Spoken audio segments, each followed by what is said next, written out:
everyone. Welcome back to another episode of the United She Stands podcast. Today we have another exciting candidate running in Ohio. And I mean, I know we say that every time, but we're seriously so excited about all the Ohio candidates that we've had the privilege to talk to so far. So today we have Carl Setzer, and he is running for the 14th district, Congressional district in Ohio, which we mentioned in the episode, but is where Ashley and I grew up.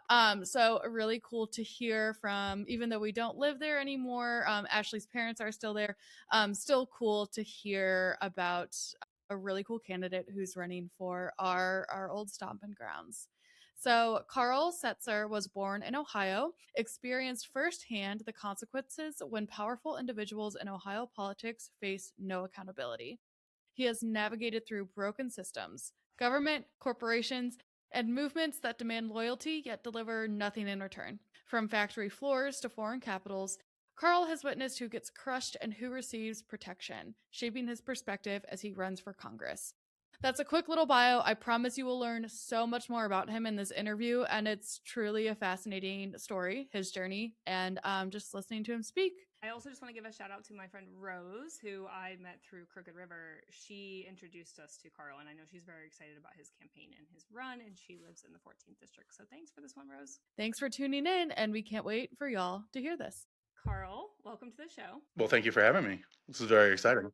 We are very excited to have you. We, in your bio, have read that you are running for Congress in the 14th district, which, just a quick shout out, I know you were born and raised there. Sarah and I were born and raised in the 14th district as well. So kind of a special episode here that we're going to talk about our hometown areas. Yep. So for listeners who may be hearing your name for the first time, can you tell us who is Carl Setzer? Where are you from? What's your story? So I was born and raised in Painesville, Ohio, Hayes Street, right by Zion Lutheran Church. My parents were a social worker and a tool and die maker. And so like that classic, blue collar working class Northeast Ohio family. But it was right at the time when like LTV steel was on its last legs, and the steel industry in Northeast Ohio was, is it going to exist for the next generation type vibe? And so it was just one of those like falling on hard times, generational transitions. And my parents got really involved in very extreme like Christian communities. And so I was raised in what is like the pre-MAGA MAGA of like Northeast Ohio doomsday cults. And so a lot of that type of ideology was what pushed me to leave. When I was 18 years old, I got expelled from the parochial school I was going to. I got excommunicated from the doomsday cult for being too extreme. And then I just was, this homeschooled kid with all of this anger. And I thought, I'll join the Marine Corps.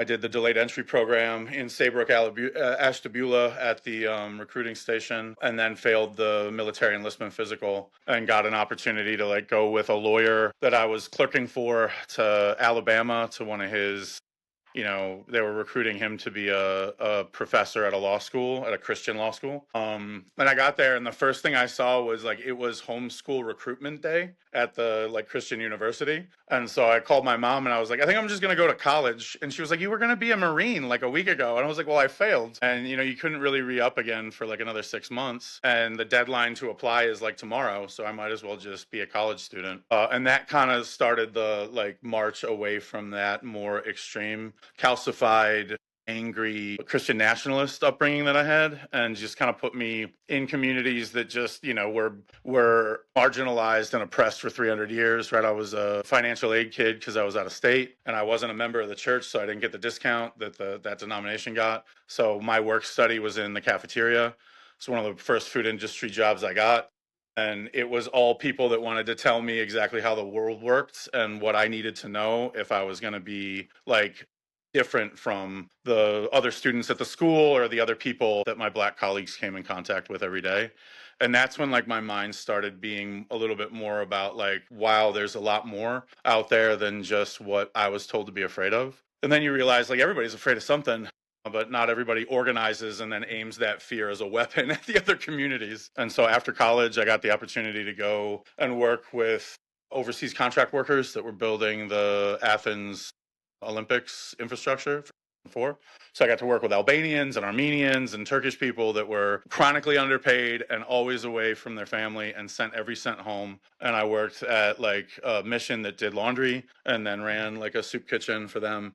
And that's when it was like, I don't have anything to be angry about. Like the stories and the testimonials and the relationships that you get exposed to when you'll just sit and listen and not talk, like change the way that I like, man, America is a lot of things, but it is almost perfect in terms of what it has. The only thing where we constantly fall short is how we look at ourselves and our interaction with everyone else in our communities. And then I got the chance to go to China. And so I knew that, somebody with a liberal arts degree in Western civilization from a Christian school in Montgomery, Alabama, I had a lot to learn. And so I decided, you know what, I was the 6'3" blonde white guy with blue eyes in Athens.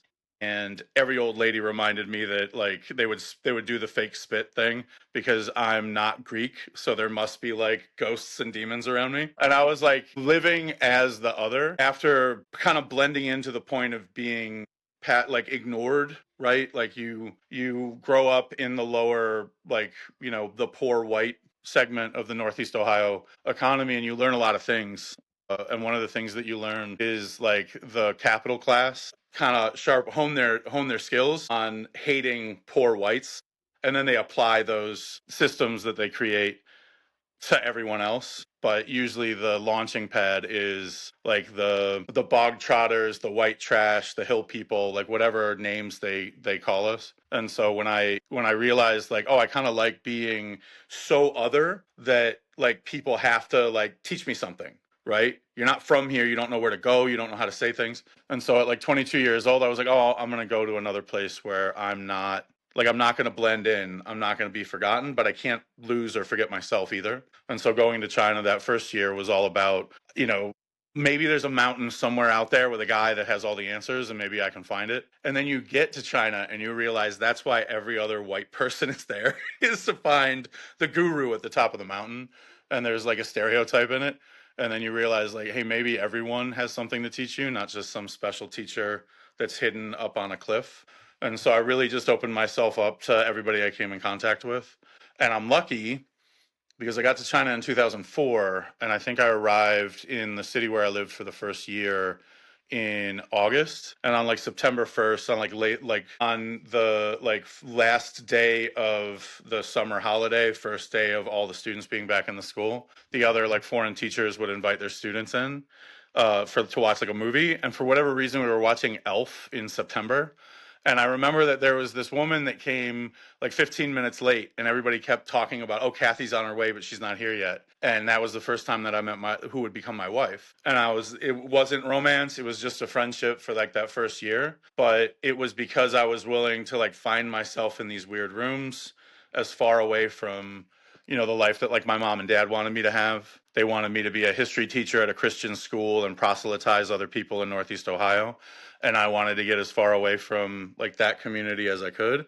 And it took me into like the far reaches of the heart of like Chinese industrial development. And I got to see everything from 2004 until the pandemic. So I got to see the Beijing Olympics.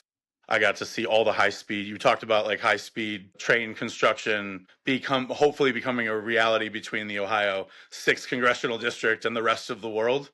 Like I got to see that. I got to see the East Line, the Central Line, and the Western Line be constructed in years. And I got to see what happens when like a government decides that they're going to modernize in reaction to like a kind of a fear of the rest of the world, not taking them seriously, or a fear of the rest of the world, thinking that they're not modern enough to be at the big kids table in the global political economy. And then, my wife and I fell in love 3 years later around the Olympics, got married, the engagement, falling in love, the engagement, getting married, all in Mandarin.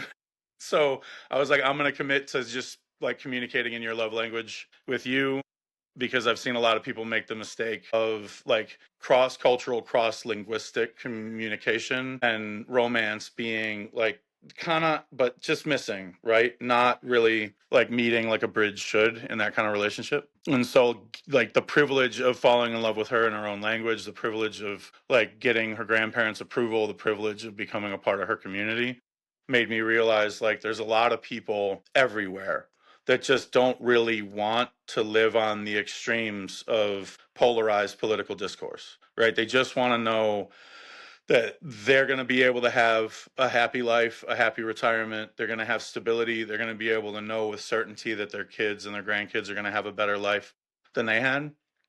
And it felt like I was in a time machine because that's the way people used to talk about America. And I'm like, all right, well, now I need to learn everything I can about economic development and draw the parallels between what I see in China in real time and like the golden age of the American, economic development, whether it's industrial revolutions, whether it's post-war rebuilds, whether it's government, the expression of true capitalism through FDR, where we regulated, we taxed fairly, we were anti-monopoly, we were anti-slavery and anti-colony, right? We were pro-labor, we were pro-free trade. All of those things that Adam Smith talked about in The Wealth of Nations finally came to like a culmination in post-World War II America. And what happened? We had the biggest economic boom in the history of the world, and we lifted all of these people up into what we came to call the middle class. And then I got to see that in real time in China, and it made me wonder, like, why do Americans think that we're in the decline? Why do we think that we're late stage capitalism, whatever buzzwords like your coastal friends use to describe Ohio or where we're from? And it's because at some point we just kind of stopped believing in ourselves, right? And then COVID happens, right? My wife and I found a brewery in 2010. We built it to be like 240 employees, 5 brew pubs, a production brewery bigger than Great Lakes in Ohio City. And then I lost it to private equity. And I had to come back to America with like a completely broken soul. But right next to me, I have this woman who was born and raised in mainland China, whose grandfather was illiterate, whose dad died when she was 6 through heart complications due to malnutrition during the Great Leap Forward and the Cultural Revolution. And I'm sitting here next to her, and I'm broken. And she's like, "Why is everyone here so depressed? You live next to an ocean of sweet water. There's more agricultural abundance in this area than she's ever seen in her life. Wars have been fought to control less than what we ignore every day in Northeast Ohio." And she didn't physically slap me in the face, but it was just like, look at this through my eyes. This is nothing but unmet potential that authoritarian dictatorships would just die to control, because it would mean that their control would be tied to never-ending natural resources, which means there would be no real threats to their power. And you guys have it, and there's a bedrock of democracy, and you have a constitution with a Bill of Rights, and you can participate and no one can tell you to shut up. Societally, people can tell you to shut up, but legally they can't tell you to shut up. We've seen that in every comedian who's been canceled and then has a Grammy award-winning hour the next year. She's like, we need to stop with the scarcity mindset, and we need to start looking at the real abundance that we're all so rich in, because she and I ended up restarting our life here in February 2021 after I got back from my last trip to China. And what we were like, the reality that we kind of came up against with that was no one paid us $1 billion to leave our company. We didn't even get the last 2 months' salary. We were left with absolutely nothing, and a lot of very vague threats that if we ever talked about it, they would come after our little house in Wycliffe and ruin our kids' lives. Like, that's what private equity does when no one's looking. And so we realized, all right, we're not rich in cash, but we are rich in tacit knowledge and human capital. And then she was like, you remember how you were always telling everybody that we didn't get any money, but we're rich in human capital and tacit knowledge? Well, everybody in Northeast Ohio might not be in the equitable position that they deserve, but you guys are rich in other things that are indications of how much abundance we could truly have if we decided to live as a society and not as some like neo-mercantile state where the only end game to the path that we're on now is 2 people get all the money and then we're serfs, right? 2 people get all the money and then all of a sudden my grandkids are in an indentured servant program to pay off the debt that it costs to educate them in the private school system that replaced the public one. And so my wife was the one that was like, listen, you have the privilege of being from here, but you also have the like real world experience of building American things in incredibly un-American places. And you have the ability to communicate in a way that people really react to. And so instead of like being in pain, why don't we focus on how healed do we need to be before we start to do something else? And so it only took about a year and a half before she literally did the same thing I did in China. I did American craft beer in China with Chinese characteristics. She's doing modern Chinese food in America with American characteristics. So she's not doing fusion. She's knocking people out with the spice and the flavor and the Sichuan peppercorn and all of the stuff that you don't get in the American Chinese tradition. But she's doing it in a 1940s American diner in Cleveland Heights. So watching her get on her feet that quickly and watching somebody that wasn't from here, didn't speak English as a native language, didn't even go to a country where English was the native language until she was 27 when she came here with me the first time, but who has a fluency and a linguistic talent and a talent for business. Just see all of the things that maybe second, third, fourth, fifth generation Americans forget that we have at our fingertips. It made me feel like, you know what, maybe it's the right thing to do to take a look at the political landscape and apply all the things that I've learned and the inspirations that I get from the strong people around me and try to communicate these things to a people that have been told that, you know, they're never going to be anything. And, you know, how many jokes end with, because you're from Ohio, ha ha ha. But everything that built New York City and Chicago came from here. All the money that was made here, extracting oil and creating steel and trading coal, was what built Broadway and all the institutions in all the amazing cities like New York and Chicago and LA. But we, for some reason, have this mentality that we're never good enough because, oh, it's just Ohio and I got to get out of here. And I have a friend there in Denver and they say it's way better there. I've been to every place where everyone says it's way better there. It's not really. It's great where you are if you can see the benefit of where you are. And that's something that I want to be able to communicate as loudly as I can because we're not done yet. We have the ability to knock the rust off the Rust Belt. We have the ability to do so many amazing things that will make the other industrial revolutions and period of development feel like a warm up for what we're capable of now. We just have to stop thinking that it's undoable and that it's inevitable that we're just going to march towards some doomsday. I was already in a doomsday cult. I don't want to be in another one. I think that like giving people the opportunity to see that they're like we're in intermission but we're not done yet, and the only way that they can take everything from us is if we let them. And as long as we're able to participate in our political system, you know, if it's not me then it's got to be somebody else. But at this moment in time I couldn't sit and watch police state things happen in a country where they're not supposed to happen. What happened in Minneapolis a couple weeks ago is it just made me feel like I was in Xinjiang in the Muslim area of China again, watching it happen to people that have no agency and have no rights. And so I figured if my wife could be driving on a public road and a guy in a mask with a gun who doesn't clearly identify himself because he's screaming at her can put his hand up, and if she doesn't do exactly the right thing, he can shoot her in the face. If that's a reality that might happen in America, then maybe I waited too long to come home, and maybe it's time to actually get in the fight. And so that's why I decided to get my name on the ballot and see if this message resonates with people. First, I want to say thank you. And I wrote down like 8 things while you were talking because I have so many comments and questions. So first, your journey is just honestly incredible, wild, just so unique. So So unique. And I think like where everyone or a lot of Americans are so over the classic like route to get to, you know, being an elected official. And so it's there are a lot of candidates in Ohio running right now that have unique stories, and you are certainly one of them. So it was just like I feel like I was like on the edge of my seat listening to your story. I'm like, "Oh, what happens next?" Like, wait, can you walk me through every year of your life? Like what happened in 2009 and 2010? But I have a question That's the about problem is that like there's no 5 minutes, unfortunately. And No, people it's keep great. telling me you need to say let's. The voters are dumb, and I'm like, they're not dumb. They're only dumb if you keep losing them by saying dumb stuff like that. They're not dumb. Yeah. They're Love super it. smart. So you're fluent in Mandarin. So my response to that is always no one is like you could be a PhD in China studying Mandarin your entire life. The language itself is built on Confucian bones, and Confucianism is built on test structures that exclude, don't include.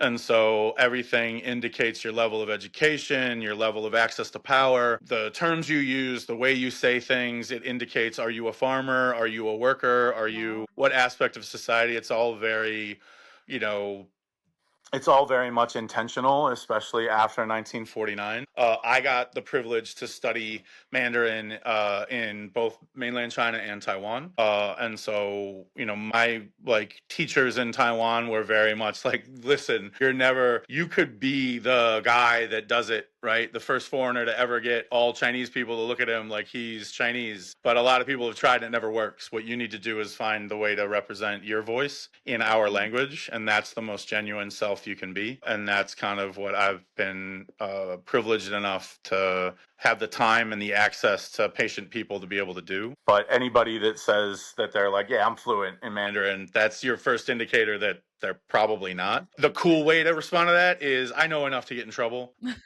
because I've gotten in a lot of trouble. Yeah. But I would say the last trip I took to China, I tested positive for COVID at the border at like peak COVID zero policy and was told 3 days into my hotel quarantine stay that's usually just 14 days and then they let you out into the wilds. The third day, the Shanghai Centers for Disease Control called my phone and said you were weak positive and we're coming to arrest you. And so I spent like 31 days in a like COVID detention center, concentration campy type place. That's when my Mandarin got best because it's like every single word I need to communicate in medical terminology to the nurses for the 15 seconds that they're in my room and will listen to me per day that's the most valuable currency I've ever had in my life is can I be persuasive without being belligerent and can I communicate clearly enough that they'll realize that there's a human behind the number they assigned me. Yeah. But I mean, I've done debates for like the future of craft beer that are all in Mandarin on Chinese television with all native speakers and won. So whether or not I'm fluent, I'm persuasive. It's kind of like what my teacher told me in Taiwan. Just figure out how to be you in our language. And I'm persuasive in English and I can be persuasive in Mandarin. Yeah, that's really cool. Okay, so yeah, sorry. I know I took us down a little rabbit hole there, but I was It's just so fine. impressed by that. I was like, Yeah. damn, that's like super impressive. Your wife sounds incredible. I Yes. definitely want to frequent her restaurant, so I'm gonna check that out. Yeah.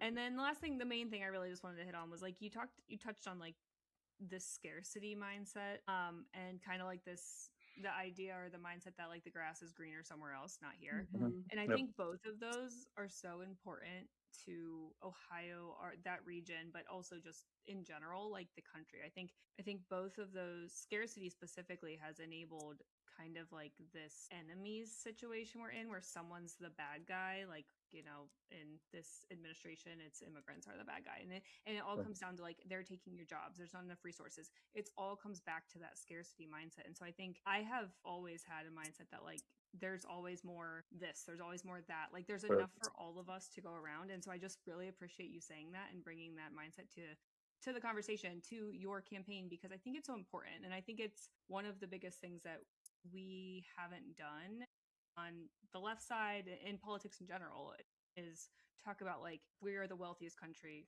in the history of the world. Like the resources are, we have so many of them that we shouldn't have this mindset of like if someone else gets that, we can't have that. It's kind of crazy. So I just really appreciate that you brought that up. Yeah. I mean, I'll tell my wife how smart she is. She'll be so proud. She was like, "Yeah, sometimes my husband's smart because he listens to me." And then people, Yeah. My goodness. So let's talk about home for a second. You're running to represent Ohio's 14th district. We know what that looks like, but for those listening, can you just describe what area of Ohio that is? And then from just traveling around the district, what are the biggest concerns that people bring up to you in this district? So the Ohio 14th, after the most recent redrawing of the district lines, is all of Lake County, all of Ashtabula, all of Geauga, all of Trumbull, and then Portage minus Kent and Streetsboro, and then a tiny corner of Mahoning County for the Lake Milton population. And Lake Milton should let you know how very white that area is. Republicans in Columbus have gotten quite cute with how they are redrawing the districts. I was on the phone with Betsy Rader, who ran in 2018 a couple weeks ago, and it was like, Miss Rader, like I would give money to have the District 14 that you had, because it still had Kent and Streetsboro and part of Chagrin Falls and a little bit of Hudson. And it's like we're pushing to the point where we're like just encapsulated. It's like the scene in Star Wars where they're about to get crushed. It's just like Pennsylvania's over here and the Republicans are over here, and they're just squeezing the 14th into exactly what they want it to be. But I was born and raised in Paynesville. Lake County is the kind of the bellwether for a lot of people. Trumbull County is the strongest Democratic center for the Democratic Party in the 14th. But Lake County is what everybody watches because it's such a strong manufacturing district. It's got a super healthy population. It's richer than most of the other counties per capita. It's one of the richest in the state of Ohio. But it's gotten redder and redder and redder. But when you're in the district and when you're around and you're talking to awesome people, like I don't know if you guys have ever thought about interviewing a mentor school board member, but Maggie Cook is amazing, and she got doxxed by Bernie Moreno and sorry, ATJ during her run last fall, when it was just like everyone was saying the three MAGA candidates are so strong and Menner's done and Lake County's red forever. And then all three of the Democrats won their seats and all three of the Republicans lost. But like talking to Maggie, it's like, well, how do you do it? How do you do it in a district where like everyone else is writing off Mentor as Republican to the core and everyone else is writing off Lake County as a lost cause? And if Lake County's a lost cause, then Geauga's too far gone, and don't even bother going to Ashtabula. But it's like I committed to being in each one of these counties one day a week until November, because there are Democrats that get elected regularly at city and county positions all across this district. They're little shining beacons of light, but it's like, well, what are you guys doing? And they're like, we're going to talk to people. We're knocking on doors. We're doing the work.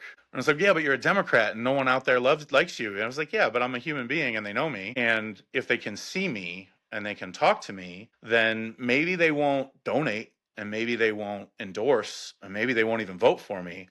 But they certainly won't stand in the room and take a big giant shit on me either when everybody else is talking about the candidates. And then you realize like this is retail politics at its best. It's if you're not out there, if you're going on the militarism, everybody likes to quote Sun Tzu and Clausewitz, but if you abandon territory, you lose it. And if you're not going to go out to Ashtabula, that's akin to Hillary not going to Michigan. You're going to lose it because the people there are going to be like, well, where are we not important enough for your time? But the other thing that I'm realizing when I'm out in the district is Dave Joyce ain't going there either.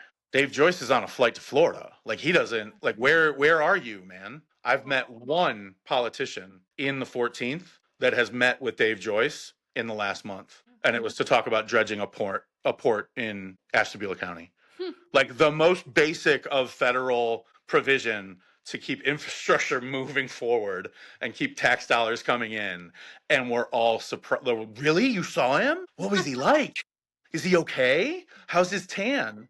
And you're like, at the end of the day, sometimes when you get over the shock of the little indicators that authoritarianism could happen in America, you realize that when people get a little too far out over their skis, that's the moment when they're vulnerable. And when Renee Good was assassinated, I decided I'll circulate petitions. And I was at a petition drive when Alex Preddy was killed. And I read the news and I'm like, I need to be in Ashtabula tomorrow. A U.S. citizen was stripped of his Second Amendment right and executed by massed armed federal militia. That's exactly what I was told my entire childhood was the future. But at no point did my doomsday cult leader be like, but it's going to be our weapon against all those libs, right? And so if you see a Ford F-150 in Geauga or northern Trumbull County, and you guys pull into the gas station or the Giant Eagle, just get out and be like, hey, man, how did you feel when you saw Alex Preddy get shot? Well, there's videos out. No. Just how did you feel? Like, how did that make you feel to see somebody that was exercising a constitutional right that you yourself are advertising on the back of your vehicle at the hands of federal power, and then his life was taken to him without fair trial and without a jury of his peers? How did that make you feel? Well, these libs, no, just like, how did it make you feel? Well, I didn't like it. They'll all say the same thing, unless you don't ask them. If you don't ask them, they're never going to think about it in terms of, all right, these guys are on my side now. But if we allow for there to be a precedent for these types of overreaches with federal law enforcement, what happens when my guy's not in there? Right? That's the entirety of the Constitutional Convention, right? It's all, this has to work for everyone, not just the ones that have the power. And so when I'm out in the district, I don't know my representative. He's never has office hours. He never does real town halls. He's never accountable. He's never here. The Democrats never put up somebody that can actually beat him. Rinse, repeat, and then he gets more and more and more confident in the fact that he doesn't need to be here and answer to me, and answer to the voter, and answer to his own constituents when he guts the VA and when he won't vote on the ACA tax credit before Christmas. So he lets everybody sit and wonder if they're going to have money for the 2026 budget. And in preparation, they decide not to buy their kids Christmas presents that they deserve because they don't know how much their healthcare is going to cost. Like, where are these people and why do they not have to be accountable for it? And then they thank me for coming out because whatever, red, blue, independent, Ohio's got an independent issue, right? We talk about the two parties. There's 500 parties. There's some Democrats, there's a little bit more Republicans, and then there's a shit ton of independents, and all of them are independents because these two don't get it right, but none of them agree on what to do either. And so we're at an inflection point of, instead of a national party line, why don't we think about policies that will actually bring communities back together, that will build coalition across like established party lines, and will get people that know that there needs to be accountability and know that there needs to be reform in how campaigns are financed. There needs to be reform in how we interact with the healthcare system. There needs to be reform in how we interact with education. There needs to be reform. Like, we have a very huge conversation to have with ourselves over the next 15 to 20 years about who are we as a people and what is most important.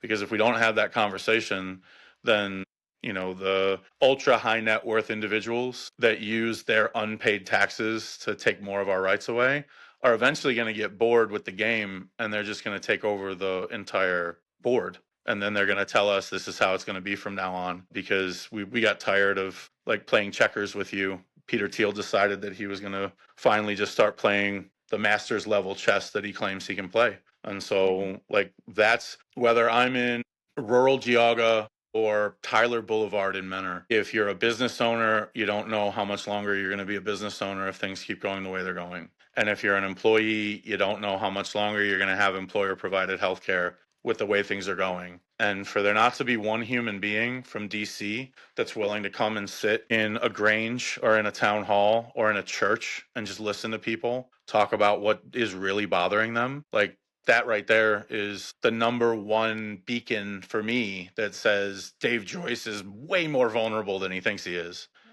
Because what has he done other than just kind of be lukewarm, right? I describe him as like a styrofoam cup with the letter R on it, because Steve LaTourette would call Democrat activists and Republican activists whenever anything was on the House floor that might affect his constituents. So if there was something going on with Social Security, he would call James Brown in Cleveland Heights and he'd be like, Jim, what's this going to do for the districts? And what are your people worried about when it comes to this impact on Social Security or workers' comp or Medicare, Medicaid?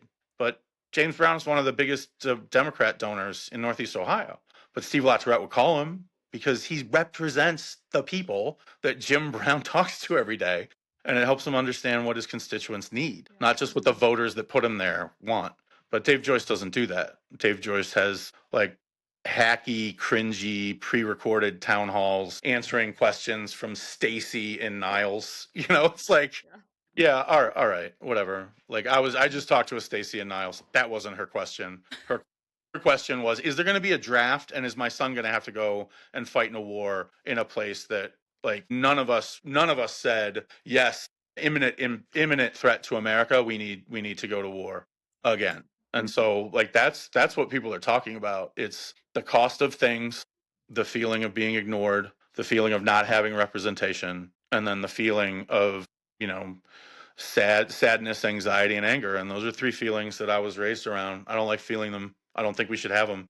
There's too much money and there's too much stuff around for us to really be still having these conversations like Warren G. Harding is still president. Like it's a very strange 2026 to live through. It is. One thing in all of that I know was kind of the overarching thing was like, you're going into the community, you're showing up. And that is something that I think it makes more of a difference than anyone can realize or does realize. Because to your point, Dave Joyce isn't going to do it. He thinks you talked about it. They drew that district even worse. It's even worse now than it was. And he thinks he's safe. So he has no reason to do it. There's no accountability. Gerrymandering gets us to that place. Yep. So I think at this point, I truly think this. People don't care, honestly, what political parties next to your name. I mean, maybe people who are paying attention do, because I could tell you right now, if a Republican knocked on my door and tell them to get lost. In general, I think if someone is willing to go sit with them and listen to them, that it just goes like, I truly don't know if they're going to say like, oh, you're a Democrat. Like, I'm not interested. It's like, oh my God, thank you for showing up. Thank you for listening to me. And that's something I feel like we're hearing from candidates. Every candidate we've talked to, it's just like, I just show up and people are like thankful I'm there. And it's like, yeah, because both parties have left Ohioans, especially rural Ohio, behind. And so I think that's really huge that you're doing that. I mean, I think that you mentioned gerrymandering a couple of times. I do have to say, like, I'm not afraid of gerrymandering. I'm a marketer and a brand builder and an entrepreneur. Those are new customers. This is just customer acquisition. The people in the Lake Milton area did not wake up one day and say, I really wish we could be part of the Congressional 14th. I think that that's a better congressional. They just woke up one morning and then they were part of a district and a representative that they didn't elect and they didn't ask for. And then some like group of people in Columbus just said, no, strategically, it's better if you're here and these people are over here. But I also look at the politicians, right? The politicians that are the fruits of hardcore post Citizens United gerrymandering. Right. And that's the difference between Steve LaTourette and Dave Joyce. That's the difference between Dennis Eckert and Dave Joyce. Right. Dave Joyce thinks he doesn't have to try because somebody's got the thumb on the scale. And so who could possibly win? But the arrogance in assuming that because somebody went to Heinen's and bought the same thing 4 years in a row, but then a new thing comes out and they were like, no, the old thing that doesn't do anything and adds no value to my life, I'm going to continue to buy that thing. Like that's the way that I always look. I'm not afraid of it. I don't want to spend hours and hours beating the drum of like, this isn't fair. Life isn't fair. My life has not been fair. Most of the people in the Ohio 14th will agree. Like, yeah, life's not fair. You still got to get up tomorrow and go to work. And so when I look at gerrymandering, I'm not afraid of it. I just think it's a symptom of like an incredibly arrogant and lazy political class. That's like the political equivalent to like the professional management class, where it's just like, you know what people want? A robot that can make PowerPoints in 10 seconds. And it's like, yeah, but nobody wants the PowerPoint. Yeah, but we invested 200 billion in the large language model that can now make the thing no one wants in 10 seconds. And then you look at some of the politicians that we're creating, the ones that are on our side and the ones that aren't, and you're like, I don't know if you're the best we got. I think you're just the result of a system that kind of sucks and no one really asked for. And it maybe sounded like a good idea to manipulate the maps to get the side I'm on more seats and the side they're on less seats. But really, all it does is it makes the voters in all those areas less of value to their society and less of value to like their civic duty, because it's unfair to Republican voters and to Democrat voters, because it just means that people in power can just put you where they don't want to look at you anymore. And I think that if you took that message to the people of Lake Milton, and if you took that message to the people in the 6th and then the 7th and then the 13th and then just keep going. No one's going to be like, no, I really do think it's better if Republicans that are completely, or politicians that are completely unaccountable to anyone, can just draw the maps so they can work less hard. I think that that's better for it. No one is going to sit there and be like supportive of, what would be better is if corporations could pay a politician who's lazy and corrupt to redraw the maps so they can steal more of our income and give us less services as a result. I think that's the best way for all of us to live. But if you don't go and talk to them, they're just going to continue to vote for the thing that they voted for until you give them a better plan, a better product that is actually going to bring everybody closer together. It's going to lower the cortisol. It's going to increase everybody's IQ by 10 points. We're going to get some dopamine again that isn't just, reactionary, inflammatory social media garbage. We're going to look forward to walk by our neighbor's yard because the sign says they love their community and not that they're afraid of strangers. But until we give people a better plan, we don't have anything to complain about. Gerrymandering isn't the problem. The problem is that we sometimes enjoy being righteous losers. We like being right and then everybody else being dumb. And then if there's a problem, it's their fault. I mean, it's really just one of those, like, this is what happens when gerrymandering gets into its second generation. Nobody's impressed by any of these politicians. And so why don't we just come up with a plan that works for the people of the 14th and then figure out the best way to dismantle the unfair system of gerrymandering once we've won back new customers and our big tent gets a little bit bigger. Yeah, I agree with you that we have to stop being so righteous. I would say I disagree a bit that gerrymandering isn't the problem, because I think it's a very big root of the problem, but I understand your sentiment. Yeah. But it's not going to be the thing that drives, like, I'm not going to do a woe is me. I'm going to take a look at whatever they're using as the offensive weapon, and I'm going to figure out the exact response to it. And complaining about the bigger gun when you're in a war it's probably a better way to be like, hey, how can we convince them that we're in, we're in a situation where they need to go full blast and really get so arrogant. But I mean, all I need to do is send a mailer to Lake Milton and be like, welcome to the 14th. Did you want to be here? I'd love to represent you. And I don't think you woke up one day and said the 14th looks like a better piece of real estate. Like, it is, to be quite honest. But if the world's most charismatic tattoo artist flips the 6th, they might be like, hey, who's our guy in the 14th? I don't know. That guy looks real cool.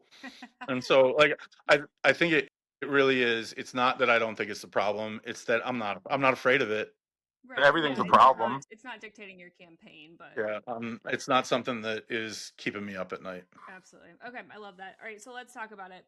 You win. We just talked about, honestly, so many issues. You know that the no, it's okay. You know that the state of the government currently is a dumpster fire. And so if you had to kind of pick your top 3, like, what would your top 3 priorities be when you head to Washington? I mean, on the campaign trail, the top 3 issues that I care the most about are healthcare, workforce development, and consumer bill of rights, because I think those are things that speak to everybody's anxieties in the district. My healthcare position is a little hard for people to swallow because Bernie has done a really great job in Medicare for all billionaires and millionaires over and over and over again. But I grew up in a calcified conservative community, and it's just not hard when you're going up against somebody that has a really great idea and it is the right thing that we should do, but the counter marketing is so simple. With Medicare for all the Republicans ever have to do, and they do it every time, is they pour money into ad campaigns that point at the working class and say, your money is going to go to pay those people to do nothing. And then it dies on the vine. And so my approach is Medicare for the working class. And so for me, it is one of the biggest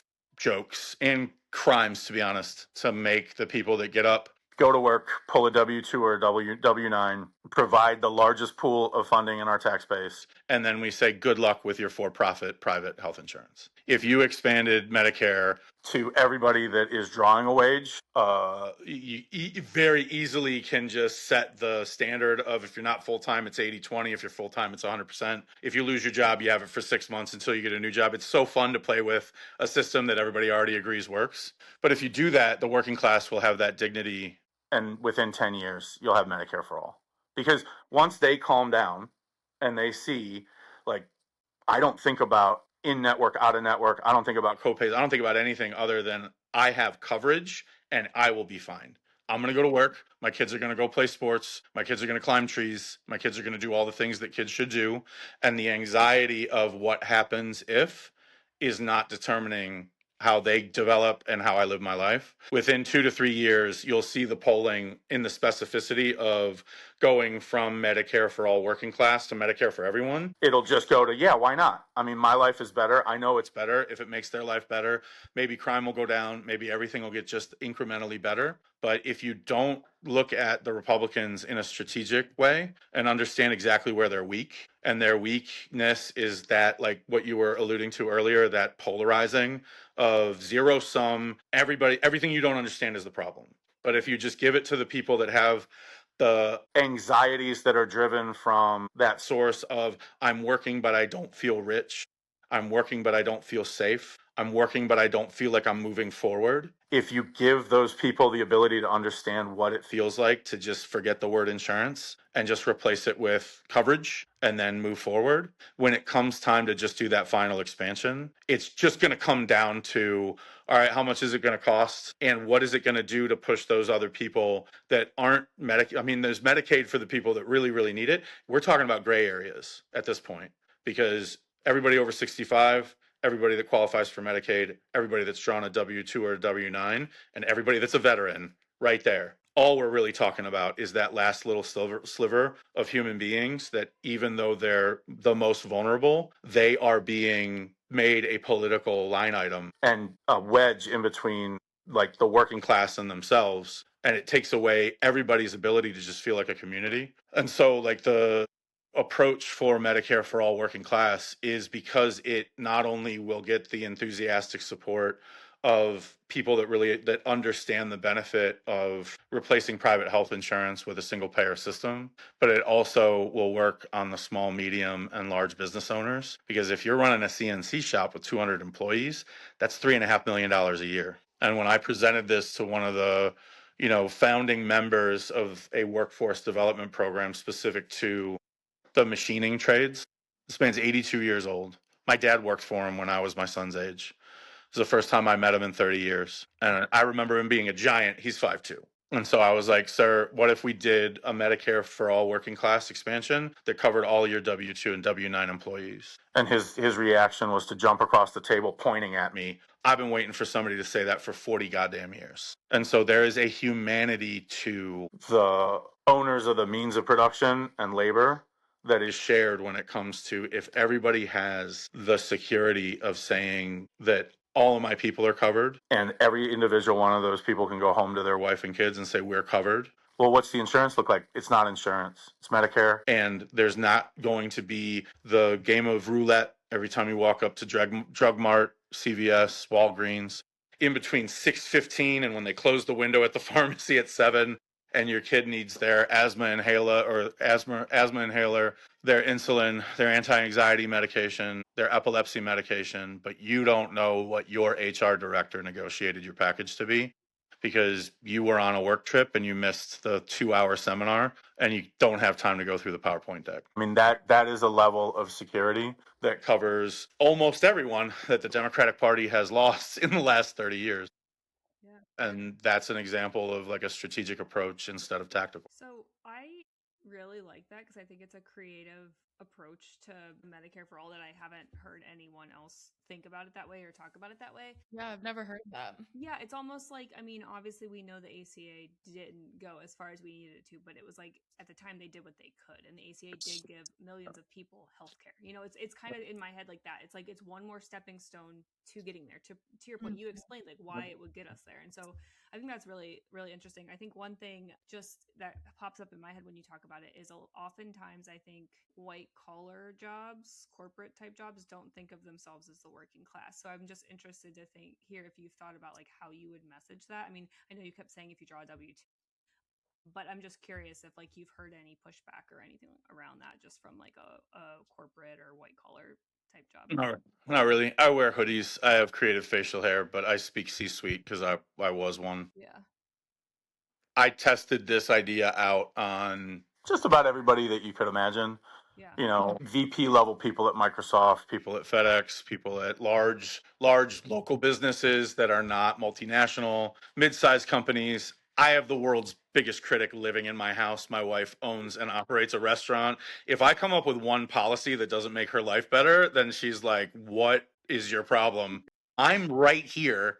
That's going to make my life harder. The white collar question is a fun one because if you put somebody that just turned 65 in a room with that VP at Microsoft, the VP at Microsoft is going to be like, my health insurance sucks. What they just said they experienced when they went to their ophthalmologist or their audiologist or their orthopedic surgeon or pick one sounds like a miracle compared to the amount of money that I pay to get coverage that is still just like meh.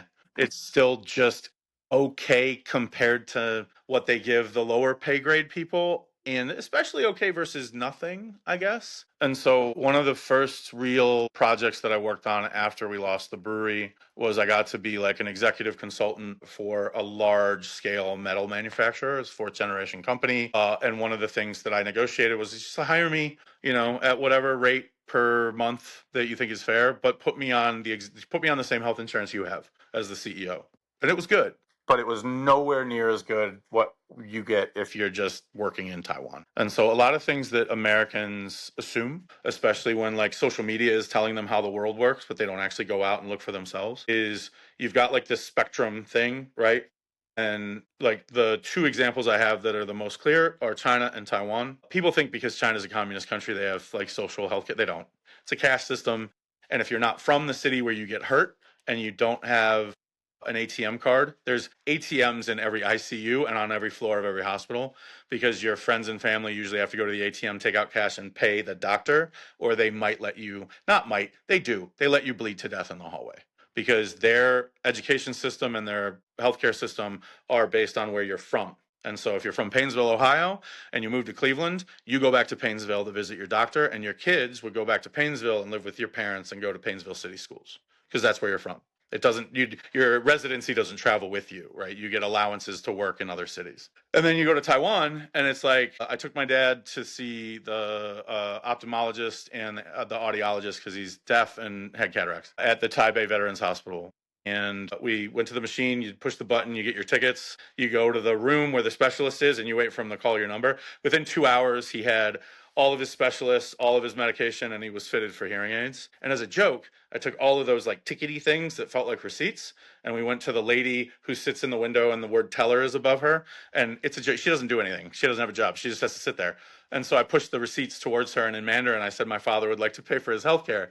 And in English, she pushed them back at me and looked right at my father and said, "Why would I charge you? You're a guest here." Wow. So that's what I'm talking about when there's a spectrum, right? You're here, and then you go all the way to here. There's indignity to dignity, right? America is like 5% to where we need to be, but we think we're over here because we don't really have a comp. And we see all of this like in Sweden, or I don't know, you guys were doing Finland or something a couple weeks ago. But like America is one of those systems where if we just added all working class employees, C-suite, anybody that's just getting paid, Yeah. C-suite all the way down to, the guy that runs the dish pit. If we added all of them to Medicare, our Medicare system would become the world's largest single payer healthcare system overnight because China doesn't have it, India doesn't have it, and there is no other country that has our population density that already has the bones and is like 5%. So just tick it over, and then we'll realize the inertia of what it feels like to be calm, what it feels like to just, I don't feel well, I'm going to go to the doctor. And then your employer who saved all this bucket of money, he gets to redirect some of that to, I don't know, private healthcare concierge services. Yep. Or women's reproductive services, all the add-ons that are inflammatory. We can just say, hey, you guys were paying for this before. We're going to do almost all of the healthcare through Medicare, but all this stuff that might inflame and create social issues, we're just going to allow for CareSource and United and whoever to just create Medicare supplements that are customized to the needs of the people that all of a sudden have the money to pay for anything that Medicare hasn't figured out how to pay for it yet. And so there's all sorts of releases and like calming effects when you're just like, guys, if we just talk to one another, we can solve these problems. We don't have to feel like we're just teetering on the great beyond. And if we don't solve it at this, like every election cycle is the most important in our generation because that's the way everything gets marketed to us. But if we just take a step back and look, how close are we to actually having something that'll work and create the societal vibe that will get us to what we really want, which is no one has to worry about it. But why don't we just give it to the people that feel the most ignored and the most targeted because they do provide so much to our tax base, but they don't have there isn't what we should have, which is a national union of workers that get to communicate their needs to the Department of Labor. We've put all of these fences in the way that keeps workforce development and keeps healthcare and keeps the working class really, really stressed out. We throw 28% APR at them. We figure out ways to get third, fourth, and fifth mortgages on their homes.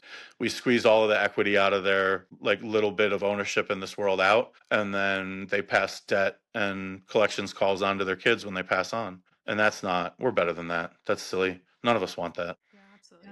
I think too, you said this, but like the healthcare trigger, like just getting like healthcare relief for everyone, that would just make such a huge difference. Obviously we have other problems, but like that alone would be life changing for so many people. So I think that's just, yeah. Anyway, And I have Very two good more example. I'm going to solve all the problems in America, and I have two more policies I can talk about. But like somebody brought it up to me yesterday, it's like imagine if the VA just provided veteran-specific health care because all the veterans get their health care from Medicare.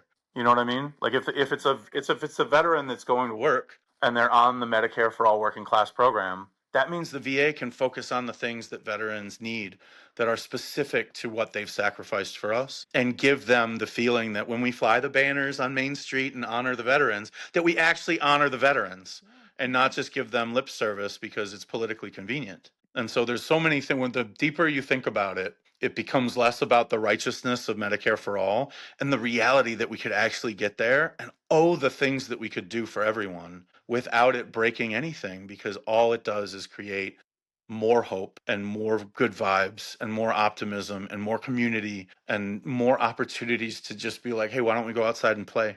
Because we don't have to worry if we fall. We can just get up. So thank you for walking us through that. Like we said, we haven't really heard that before, so it's a really interesting perspective. And I thought it was going to be a harder pill to swallow than it was. I thought that too. When you started, yeah, I was like, I I don't know. know. I get the cringe from a lot of people, and then within like a minute, they're like, "Whoa, Yeah. that does make sense." It's like, yeah, just give me the minute. That's all Yep. I'm asking. Just give me the minute. Exactly what happened over here. So we're going to start to wrap up.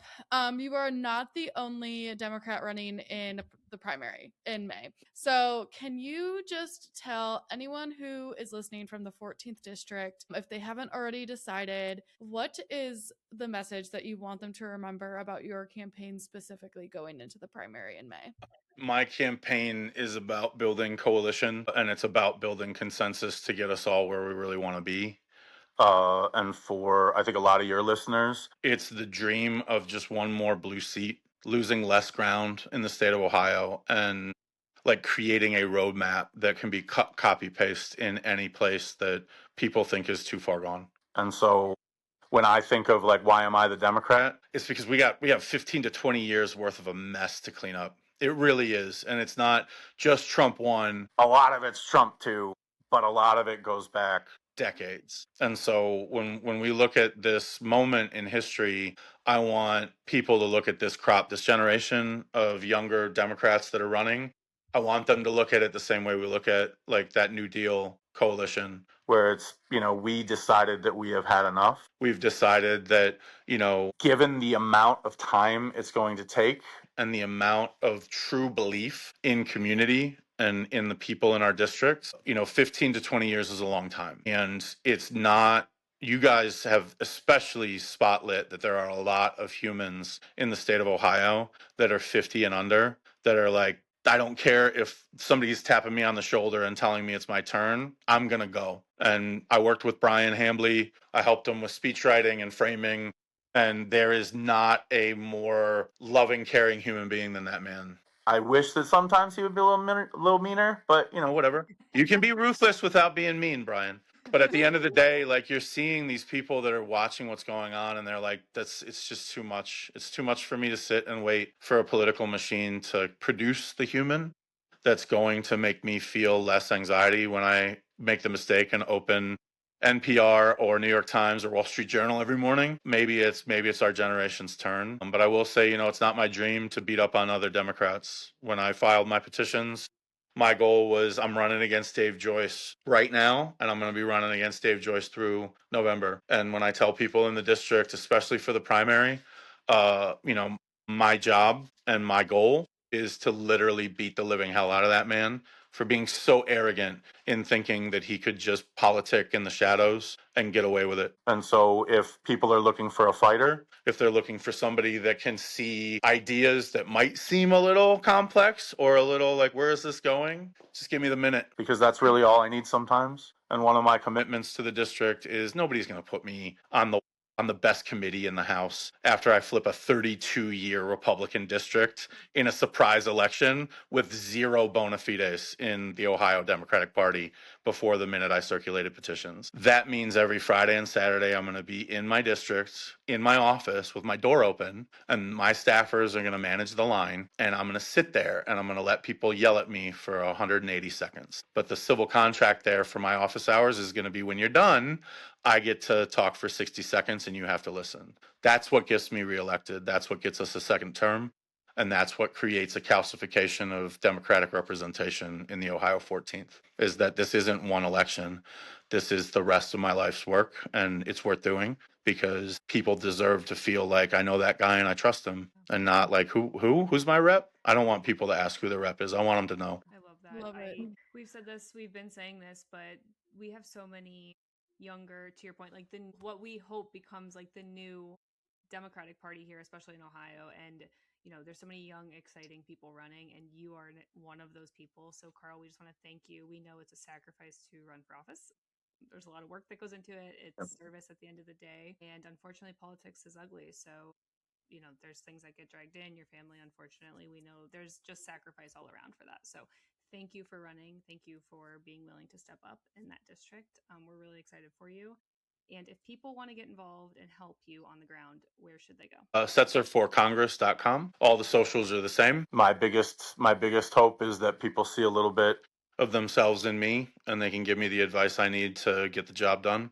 But it starts with stuff like this. So thank you so much for the opportunity, and hopefully we get to talk again very soon. Yeah, absolutely.